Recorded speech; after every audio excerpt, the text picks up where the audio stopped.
বলি ইলিশ তোর ব্যাপার কি বলতো?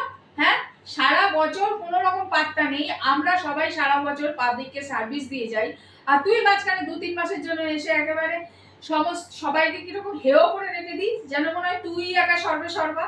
হ্যাঁ, সারা বছর তো আমরা সার্ভিস দিই, আর পাবলিককেও দেখেছি ভাই, তোকে দেখলে যেন কেন পাগল হয়ে যায়, আমাদের তখন চেনেই না। আরে মনে করো যে আমরা সারা বছর তোমাদের বিনোদন দিই ঘরে গিয়ে।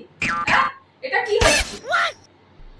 আরে ভাই, আমাদেরকে হিংসা করলে হবে? চলো চলো চলো, মার্কেট খালি করো, এই 2-3 মাস মার্কেট আমার। হ্যাঁ, বুঝেছো, পাবলিক আমাকে ভালোবাসে, কেন বাসবে না বলো? আমার রূপলি রূপ আর আমার হিমালয় উঠে বসে থাকা থেকে পাবলিক আমাকে পাওয়ার জন্য কেমন জানি করতে থাকে। একটা দেখো না, আমাকে না নিয়ে বাড়িতে ঢুকলে গিন্নিদের ঠ্যাঙানি খাবে, বুঝলে? হ্যাঁ, চলো চলো চলো, খালি করো খালি করো। আর আমার আমার রূপ শুধু না, আমার গুণও আছে, বুঝলে? পাতে পড়লেই গন্ধেই মাতোয়ারা হয়ে যায়। খাবে কি? খাবে কি? গন্ধে মাতোয়ারা।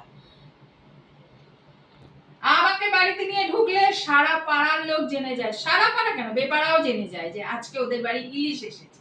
আর দেখো না, আমি যখন আসি মার্কেটে 2-3 মাসের জন্য, তোমাদের মানে বলে বলে ফেড আপ হয়ে গেছে। প্রতি বছর একই জিনিস করো তোমরা আমার সাথে হিংসে করে। তাও বলছি, আমি যখন মার্কেটে আসি না, চারিধারে ইলিশ উৎসব হয়। ইলিশ উৎসব, বুঝলে কি মানেটা কিছু, বুঝলে? কিন্তু তোমরা যখন থাকো মার্কেটে, কোথাও দেখেছো বাটা উৎসব, চিংড়ি উৎসব, রুই উৎসব হয়? হয়? হয় না। তার মানে বুঝতে পারছো আমার ভাওটা কত। চলো চলো চলো চলো, মার্কেট থেকে হাঁটো এবার, চলো।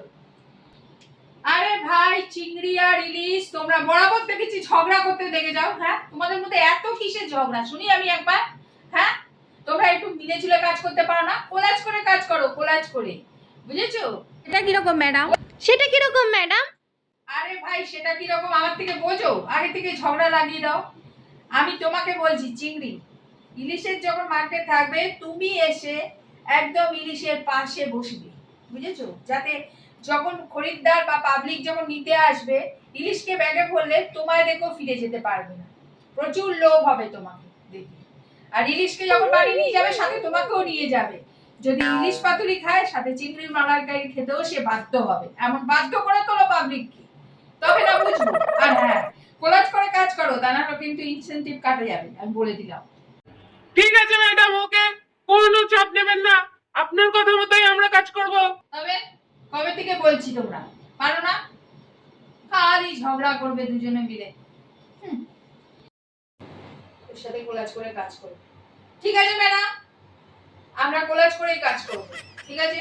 চিন্তা করবেন না, এমন কাজ করব যেন একেবারে কি ইলিশ, তুই রাজি তো? হ্যাঁ, ওকে বলে দিই ভালো করে, ও যেন বেশি ভাও খায়। আপনি জানেন না আমি কি ঝগড়া এমনি করি, ওর ভাও খাওয়া দেখে করি। প্রচুর ভাও খায়, আমাদের মানুষগুলোই গণ্য করে না।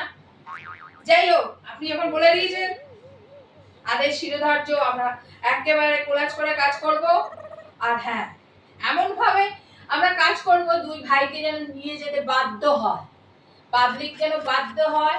নিয়ে গিয়ে খাওয়ার পাতে যদি ইলিশ পাতুরি খায়, তাহলে চিংড়ি ভাপা খেতে সে বাধ্য হবে, বুঝলি তো? ইলিশ আমরা দুজনে একদম পাবলিকের দিল, দিমাগ, দিল দুটোতে ছেয়ে যাবে।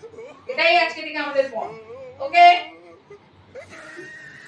ওর সাথে কোলাজ করে কাজ করতে আমার নিজেকে কেমন হেও হেও লাগে।